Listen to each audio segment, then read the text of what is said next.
너희는 말씀을 행하는 자가 되고 듣기만 하여 자신을 속이는 자가 되지 말라. 누구든지 말씀을 듣고 행하지 아니하면 그는 거울로 자기의 생긴 얼굴을 보는 사람과 같아서 제 자신을 보고 가서 그 모습이 어떠했는지 이를 곧 잊어버리거니와. 자유롭게 하는 온전한 율법을 들여다보고 있는 자는 듣고 잊어버리는 자가 아니요 실천하는 자니 이 사람은 그 행하는 일에 복을 받으리라. 누구든지 스스로 경건하다 생각하며 자기 혀를 재갈 물리지 아니하고 자기 마음을 속이면 이 사람의 경건은 헛것이라. 하나님 아버지 앞에서 정결하고 더러움이 없는 경건은 곧 고아와 과부를 그 환난 중에 돌보고 또 자기를 지켜 세속에 물들지 아니하는 그것이니라. 우리 말씀이 항상 입에 붙어 있는 것 중요합니다. 그래서 늘 교독으로 보시는데요. 27절 말씀 소리내고 같이 한번 다시 읽어봅니다. 하나님 아버지 앞에서 정결하고 더러움이 없는 경건은 곧 고아와 과부를 그 환난 중에 돌보고 또 자기를 지켜 세속에 물들지 아니하는 그것이니라.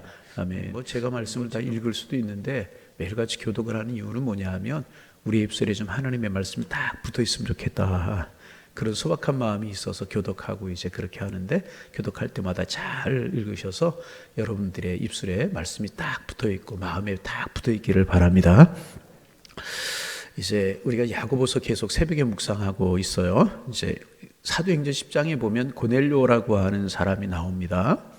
이달리아에 대해 백부장이라고 하는 사람이었는데 성경은 그를 소개하기를 이제 그가 경건했다. 고넬료는 경건한 사람이었습니다. 이 경건했던 고넬료가 하나님의 말씀을 듣기 위해서 베드로를 자신의 집으로 이제 청하기 위해서 하인들을 베드로에게 보냅니다. 그리고 하인들의 인도로 베드로가 자기 집에 들어올 때 고넬료는 베드로에게 엎드려서 절했다. 그렇게 성경은 기록하고 있습니다. 그리고 뭐라고 그 다음에 기록하고 있냐면 사도행전 10장 33절에 보면 이제 우리는 양심에 따라 우리는 당신에게 명하신 모든 것을 듣고자 하여 다 하나님 앞에 있나이다. 당신이 명하시는 그 말씀 듣기 위하여서 하나님 앞에 모여 있나이다. 그렇게 이야기를 합니다. 당신은 하나님의 말씀을 가지고 오신 하나님의 종이라는 거예요. 그래서 고넬료는 온유함으로 하나님의 말씀을 받아왔다는 거예요. 베드로가 훌륭하고 귀해서가 아니라 말씀을 가지고 오는 종, 하나님의 말씀을 가지고 오는 종이기 때문에 엎드려 절하면서 이제 베드로를 영접했다는 것입니다. 그리고 고넬료는 온유함으로 하나님의 말씀을 받았습니다. 그렇습니다. 성경은 고넬료를 온유한 사람이라고 소개하고 있고 경건한 사람이고 온유한 사람이라고 소개하고 있는데 그의 경건이 어디에 있었느냐? 하나님의 말씀을 잘 받았다는 거예요. 그럼 왜 성도들이 하나님의 말씀을 온유한 후 받는 것이 중요한가? 하나님의 말씀을 받는 것은 신앙생활에서 가장 중요한 것이기 때문에 그래요. 말씀을 듣지 않고서는 우리의 안에 어떤 일도 일어나지 않습니다. 그래서 그리스도인이 말씀을 듣는 것은 엄청난 특권이고 축복입니다. 아멘. 예. 하나님의 말씀이 우리 안에 들어오면 하나님에 대해서 죽어있던 기운들이 살아나게 되는 거예요. 우리 하나님의 형상대로 지음을 받았잖아요. 죄로 말미암아 타락하고 하나님의 형상을 잃어버렸잖아요. 하나님의 말씀이 우리에게 들어오면 소생하게 되는 거예요. 영혼이 소성하게 되고. 그래서 에스겔 골짜기에 마른 뼈들에게 에스겔이 하나님의 말씀을 대언했잖아요. 그럴 때 그 마른 뼈들이 살아나게 되잖아요. 힘줄이 생기고 가죽이 덮이고 또 생기가 들어가서 그리스도의 큰 군사가 되지 않았습니까? 하나님의 말씀이 우리 속에 들어오면 죽었던 기능들이 살아나게 되어서 믿음의 삶을 살 수 있게 되는 것이라는 것입니다. 그래서 성도들은요, 하나님의 말씀을 잘 들어야 되는 거예요. 그런데 말씀은 귀로 듣는 것이 아니라 하나님의 말씀은 마음으로 듣는 거예요. 다시 하나님의 말씀은 마음으로 듣는 것이다. 그래서 마음이 중요합니다. 마음은 말씀을 받는 밭입니다. 그래서 예수님께서 우리의 말씀을 듣는 마음을 밭으로 비유해서 말씀하셨잖아요. 이 비유의 핵심은 무엇이냐? 말씀을 듣는 데 있어서 적당한 마음과 부적당한 마음이 있다는 거예요. 그러면 먼저 말씀을 듣기에 부적당한 마음은 어떤 마음인가? 세 가지로 말씀하셨죠. 길과 같은 마음이다. 길가. 여러분, 길가는 어떤 곳입니까? 사람이 많이 다녀서 딱딱하게 굳은 땅에. 딱딱하게 굳어서 딱딱한 마음에는, 딱딱한 밭에는 씨를 뿌려도 씨가 들어가지 않아요. 싹을 낼 수가 없고 열매를 맺을 수가 없어요. 그러면 딱딱한 마음이라고 하는 것은 무엇인가? 예레미야 13장 15절에 보면 듣고 귀 기울이라, 교만하지 말라 그랬어요. 그러니까 딱딱한 마음이란 어떤 마음인가? 교만한 마음이라는, 교만한 마음. 교만한 사람은 하나님의 말씀을 절대로 듣지 못합니다. 딱딱한 거예요. 마음이 탁탁 부딪혀 나가는 거예요. 씨가 그 딱딱한 땅에 떨어지 뿌리를 내리지 못하는 것처럼 교만한 마음은 말씀이 잘 판단하고 저렇고 이렇고 그렇게만 하지요. 말씀이 마음속에 떨어져 씨를 내지 못한, 당연히 열매가 없어요. 그래서 여러분, 이 교만한 마음을 경고하며 늘 우리의 마음을 세울 수 있어야 되는 것입니다. 그래서 야고보 사도는 온유함으로 겸손함으로 말씀을 받으라, 그렇게 말씀하고 있죠. 둘째, 이제 가시밭과 같은 마음이 온전하지 못한 마음입니다. 예레미야 4장 3절에 보면은 너희 묵은 땅을 갈고 가시덤불을 파종하지 말라 그랬어요. 왜 이제 가시밭 같은 마음이 묵은 땅인가? 가시밭 같은 마음이 뭐냐? 묵은 땅인데 왜 묵은 땅인가? 농사를 짓지 않고 땅을 묵혀두면 자풀도 나지만 가시가 돋친다는 거예요. 그래서 호세아 선지자는 묵은 땅을 늘 기경하라, 그렇게 이제 이야기하고 있어요. 뭐 이렇게 이제 가시가 난 그런 것들. 그 다음에 세 번째는 돌짝밭 같은 마음입니다. 돌짝밭에 씨가 떨어지면 여러분 어떻게 돼요? 싹이 나다가 다 말라서 죽어요. 말씀을 들어도 받아도 아무런 소용이 없다는 것입니다. 그러면 예수님 말씀하신 말씀을 받기에 적당한 마음은 어떤 마음인가? 옥토. 옥토는 말씀을 받기에 최적의 마음입니다. 그래서 옥토에 씨가 떨어지면 30배, 60배, 100배 결실을 맺게 되는 것입니다. 그런데 중요한 게 있어요. 밭에 아무리 밭이 좋아도 씨가 떨어지지 아니하면, 밭이 아무리 좋아도 씨가 떨어지지 아니하면 1000년, 10,000년이 지나도요, 아무런 일도 일어나지 않습니다. 밭에 씨가 떨어져야 열매가 맺히게 되는 것입니다. 그러므로 말씀을 잘 듣는 것이 중요하다는 거예요. 여러분, 시간마다 말씀 잘 들으시기를 바랍니다. 근데 여기에 이제 또 중요한 것이 있어요. 말씀을 잘 듣기만 하고 잘 읽기만 하고 잘 공부하기만 하면 안 된다는 것입니다. 여러분, 말씀은요, 배우기 위해서 듣고 읽고 공부하는 것이 아니에요. 배우기 위해서만 하는 것이 아닙니다. 말씀을 왜 잘 들어야 되느냐? 순종하기 위해서, 다시 말하면 행하기 위해서 듣고 읽고 공부하는 것이 말씀을 듣고 읽고 공부하는 목적이라는 것입니다. 말씀의 목적은요, 행함이고 순종이라는 거예요. 왜 밭에 씨를 뿌려요? 씨를 뿌리는 농부는요, 싹을 위해서, 꽃을 피우기 위해서, 열매를 위해 해서 씨를 뿌리는 것입니다. 싹이 뭐예요? 행함이에요. 꽃이 무엇입니까? 행함입니다. 열매가 무엇입니까? 행함이라는 것입니다. 그래서 야고보 사도는 본문 22절에서 이렇게 이야기합니다. 22절 말씀 읽어봅니다. 22절 읽습니다. 너희는 같이 읽어요. 너희는 말씀을 행하는 자가 되고 듣기만 하여 자신을 속이는 자가 되지 말라. 듣기만 하고 행하지 않으면 자신을 속이는 것이라고 야고보는 이야기하고 있습니다. 그래서 이제 누가는 다시 고넬료 이야기로 좀 돌아오면, 누가는 경건한 고넬료에 대해서 이렇게 이야기합니다. 그가 경건하여 온 집안과 더불어 하나님을 경외한 백성을 많이 구제하고 하나님께 항상 기도했다. 고넬료는 말씀만 잘 들은 것이 아니고요, 기도만 잘한 것이 아니라 그는 구제하고 사랑을 실천했다는 거예요. 행했다는 것입니다. 듣고 행했다는 거예요. 그래서 사도행전 10장 20절에서 고넬료를 또 한 번 이야기하고 있어요. 백부장 고넬료는 의인이요 하나님을 경외하는 사람이라 유다 온 족속이 칭찬하니 그랬어요. 고넬료가 왜 유다 온 족속들에게 칭찬을 받았는가? 말씀을 잘 들었기 때문인가? 기도를 많이 했기 때문인가? 아니라는 거예요. 사랑을 실천했기 때문에 그랬다는 거예요. 행했다는 것입니다. 행함이 그에게는 있었다는 것입니다. 어떤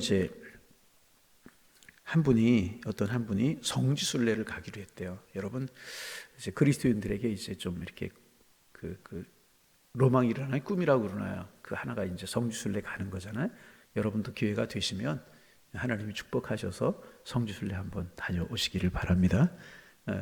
우리 교회 한두 번 갔었는데, 이제 종교교육제 한번 가고 구약과 예수님의 생애 한번 갔는데, 또 한번 기회가 되면 성지순례 교우들하고 한번 갔으면 좋겠어요. 어느 목사님은 성지순례를 이렇게 주기적으로 가신다고 그래요. 왜 그러냐고 그랬더니 그 예수님이 행하셨던 곳에 가면 마음이 뜨거워지고 새로운 마음을 갖기 때문에 자주 간다. 그렇게 말씀을 하셨다고 그러는데, 여러분 한번 또 기회가 되면 한번 같이 갈 수 있으면 좋겠다, 그런 생각이 드는데, 그런 것도 기도 제목으로 한번 삼으시면 좋을 것 같아요. 하나님, 성지순례 한번 하게 해주옵소서. 아멘 안 하시는 거 보니까 관심도 없고 하여튼 그 알아서 하세요. 근데 어떤 분이 하여튼 이제 성지순례를 가기로 했다고 그래요. 그래서 어느 날 저녁 이제 남편이 아내에게 이렇게 이야기를 했다고 그래. 여보, 내가 이번에 성지순례를 가면 모세가 십계명을 받았던 시내산에 올라가서 큰 소리로 십계명을 한번 읽고 오겠소. 모세가 십계명을 받았던 그 시내산에 올라가서 큰 소리로 십계명을 한번 낭독하고 싶다는 거예요. 그럼 여러분 얼마나 은혜가 되겠어요. 그렇잖아요? 그랬더니 그 이야기를 들은 아내가 뭐라고 이야기를 하냐면, 이제 시내산에 가서 십계명이 10번 읽는 것도 중요한데요, 이 방에서 십계명의 한 계명이라도 잘 실천하세요, 그랬대요. 무슨 얘기, 수준 높은 이야기랑 무슨 이야기인지 알 수 있잖아요. 그러니까 십계명을 10번 읽는 것보다 더 중요한 게 뭐예요? 하나 실천하는 거라. 행함이 있는 믿음이 그만큼 소중하다는 것입니다. 여러분, 종교적인 행위보다, 많이 아는 것보다 더 중요한 것은 여러분 행함입니다. 행함입니다. 요즘 말씀의 홍수 속에 살아가잖아요. 전에도 한두 번 말씀드린 적이 있지만, 월요일날 가끔 쉬는 날이 있어서 기독교 TV를 틀을 때가 있어요. 그러면 깜짝 놀래요. 어떻게 말씀들을 저렇게 잘 전하실까. 참 목사님들 귀한 분들 많다. 나도 저렇게 말씀을 잘 전할 수 있으면 좋을 텐데. 여러분 기도해 주시기를 바랍니다. 그러면서 마음속에 기쁨이 들 때가 있어요. 그러면서 또 한편의 생각으로 뭐냐 하면, 이 말씀 듣는 교우들 말씀대로 실천하면서 얼마나 살아갈까.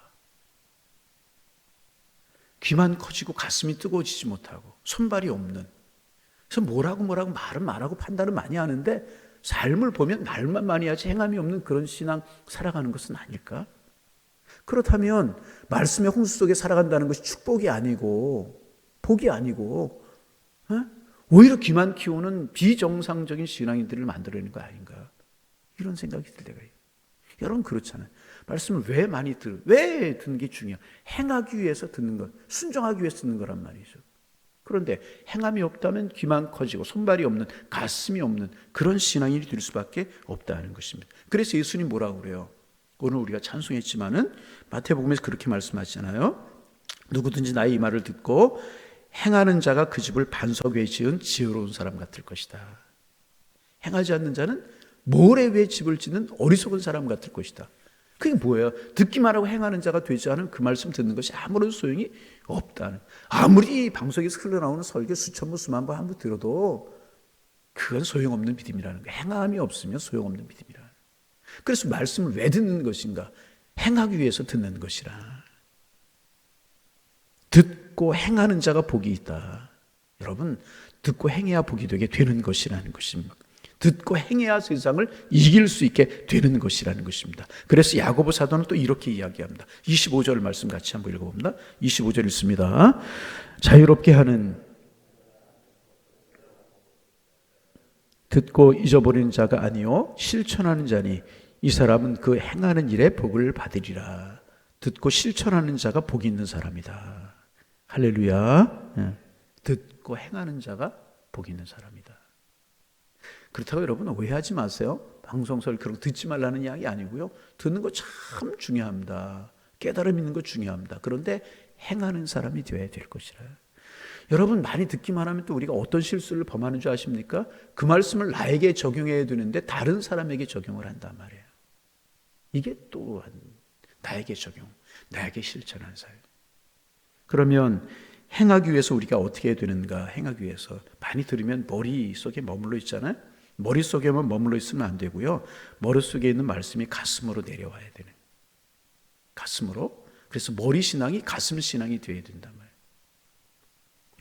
신앙을 가슴으로 끌어내리고 말씀을 가슴으로 끌어내려야 된다는 것입니다. 어떻게 하면 끌어낼 수 있는가? 그래서 항상 신앙에는 말씀도 중요하지만 기도도 중요해요. 어떻게 머리에 있는 신앙을 가슴으로 끌어내릴 수 있는가? 기도해야 되는 것이라. 기도할 때 머리에 있는 신앙이 가슴으로, 그 균형 있는 신앙이 될 수 있단 말이죠. 여러분 오순절 마가의 다락방 120명 우리 기억하죠? 뭐 많은 사람 생각할 거 없고 그중에 12명의 제자들이 있었잖아요. 그런데 예수님에게 얼마나 많은 말씀을 들었어요. 그렇잖아요? 그런데 예수님 부활하시고 승천해 무서워서 문을 걸어 잠그고 마가의 다락방에 숨어 있었단 말이죠. 그런데 그들이 열심히 기도하다가 성령의 불이 임했어요. 성령의 은혜가 임했어요. 여러분 우리에게도 이런 은혜가 임하기를 원합니다. 그러자 문을 열고 뛰쳐나가서 예수 생명의 복음, 예수 십자가 복음, 예수 보혈의 복음, 예수 생명의 복음을 전하는 뜨거운 사람들이 되었잖아요. 기도하다 머리에 있는 신앙, 머리에 있는 말씀이 가슴으로 내려왔고 가슴으로 내려오자 손발이 움직이기 시작해서 행하는 믿음이 될 수가 있었다는 것입니다. 기도하셔야 되는 것이라. 여러분 말씀 잘 듣고 읽고 기도하시기를 바랍니다. 그러면 머리에 머물지 않고 가슴으로, 뜨거운 사람, 가슴이 뜨거우면 움직일 수밖에 없는 거예요. 그런 신앙이 될 수가 있다는 것입니다. 그래서 행하는 신앙, 다시 말하면 가슴으로 내려오면 행하는 신앙이 되게 되는 것입니다. 행하는 신앙이라고 하는 것이 바로 능력 있는 신앙이라는 거예요. 왜 능력이 없어요? 머리면 자꾸 뭐 이러고 저러고 말은 많이 하는데 가슴이 뜨겁지 못해 행함이 없단 말이죠. 그럼 죽은 신앙이고요. 능력 있는 신앙이 되지 못한다는 것입니다. 여러분 우리 모두 고넬료처럼 경건한 신앙인들이 되기를 원합니다. 그러기 위해서 고넬료처럼 경건한 사람 돼야 되는데 그렇게 하려면 어떻게 말씀을 잘 들어야 돼요. 먼저 잘 들어야 돼요. 열심히 읽어야 돼요. 그리고 못하느냐? 기도해야 되는 것입니다. 그러면 우리의 신앙이 살아있는 신앙이 될 수 있고요. 열매가 맺히는 신앙이 될 수가 있다는 것입니다. 그러면 경건한 성도가 되고요. 뜨거운 신앙이 될 수가 있습니다. 그럴 때 우리의 삶에서 열매가 맺히게 되고요. 고넬료처럼 행하는 믿음이 있어서 많은 사람들에게 칭찬을 받고요. 하나님 기쁘시게 하는 신앙이 될 수가 있다는 거예요. 말씀과 이 행함이, 말씀과 기도가 우리의 삶의 균형을 딱 이루어서 경건한 성도, 행함 있는 성도, 열매가 있는 성도, 하나님과 사람 앞에 칭찬 듣는 하나님의 사람들이 다 되실 수 있기를 주님의 이름으로 축원합니다. 말씀과 기도, 행함, 우리의 신앙이 되어야 되는 것입니다. 기도하겠습니다. 하나님, 성의를 은혜로 지내게 하시고 또 한 날을 저희들이 허락하여 주셔서 또 한 날을 살아가게 하시오니 감사합니다. 하나님, 오늘도 기도하며 간구합니다. 매일매일이 기쁨이요 매일매일이 감사요 매일매일이 감격이 될 수 있도록 인도하여 주옵소서. 오늘 한 날을 살게 하시니 감사합니다. 오늘 한 날을 살게 하시는데 그냥 사는 것이 아니라 주님과 함께 한 날을 살아가게 하시니 고맙습니다. 여러 가지 많은 일들이 있을 수 있지만 주님과 함께 살아가기에 오늘도 은혜를 주시고 오늘도 축복을 주시고 오늘도 우리가 그럼 세상을 이기게 하실 것이기에 믿고 감사를 드립니다. 복 있는 한 날을 살아가는 저희들 될 수 있도록 축복하여 주옵소서. 하루를 시작하면서 주님과 함께 말씀 속에서 찬송 속에서 기도 속에서 또 한 날을 시작할 수 있도록 인도하여 주시니 얼마나 감사한지요. 오늘은 저희들에게 경건한 성도가 되라고 말씀하셨는데 경건한 성도가 되기 위해서 먼저 말씀을 잘 듣게 하여 주옵소서. 그리고 듣고 행하는 것으로 끝나지 않고 듣는 것으로 끝나지 않고 행하는 성도가 되게 하옵소서. 말씀이 머리에만 머물지 않고 가슴으로 내려와 우리의 마음을 뜨겁게 하고 우리의 삶을 뜨겁게 하셔서 움직이는 성도, 행하는 성도가 될 수 있도록 주님 축복하여 주셔서 우리의 삶의 아름다운 열매들이 많이 맺혀질 수 있도록 주님 축복하여 주셔서 하나님을 기쁘시게 하며 우리의 주변을 행복하게 하는 저희가 될 수 있도록 주님 축복하여 주옵소서.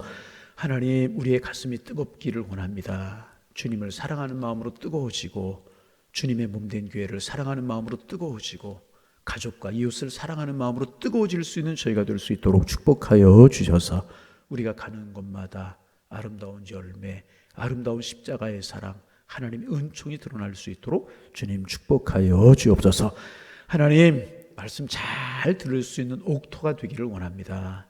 하나님, 길가, 돌짝밭 그런 땅이 되지 않게, 그런 마음이 되지 않게 하시고 30배, 110배로 결실하는 옥토가 될 수 있도록 도와주시고, 그렇게 우리의 마음에 말씀이 떨어져 가슴으로 내려와 뜨거운 신앙으로 열매 맺을 수 있도록 축복하여 주셔서 정말 우리의 삶이 생동감이 있고 하나님의 축복이 함께할 수 있도록 인도하여 주옵소서. 오늘도 만나는 사람들에게 축복하며 살아가는 한 날이 되게 하시고, 우리의 기도가 필요한 사람들 기도해 주게 하시고, 격려가 필요한 사람들 격려해 주게 하시고, 위로가 필요한 사람들 하나님의 말씀으로 위로하는, 믿음이 없는 사람들에게 하나님의 말씀과 믿음을 나눌 수 있는 저희들의 삶이 되게 도와주셔서 우리의 삶이 축복이요 은혜가 될 수 있도록 인도하여 주옵소서. 하나님 아버지, 이제 4월 시작이 되었습니다. 하나님, 사순절이 있고 고난주간이 있고 부활주일이 있습니다. 우리의 신앙과 믿음도 진보할 수 있도록 축복하여 주옵시고, 또 꽃이 피고 또 싹이 나고 생명이 약동하는 그런 계절입니다. 우리의 영적인 힘도 솟아나게 하시고 하나님, 꽃도 피울 수 있는 이 계절이 될 수 있도록 인도하여 주셔서 행복하고 아름다운 이 계절이 될 수 있도록 축복하여 주옵소서. 하나님, 한 주간 행복한 삶이 되게 하시고 주와 동행하는 삶이 될 수 있도록 축복하여 주옵소서. 하나님, 코로나 바이러스 이제 지나가게 하시고 하나님, 코로나 이런 것들로 인하여서 움츠렸던 우리의 신앙이 기계를 펴게 하시고 영적인 나래를 펼 수 있도록 인도하시고 창공을 비상하는 저희들의 신앙이 될 수 있도록 인도하여 주옵소서. 예수님의 이름으로 기도하옵나이다. 아멘.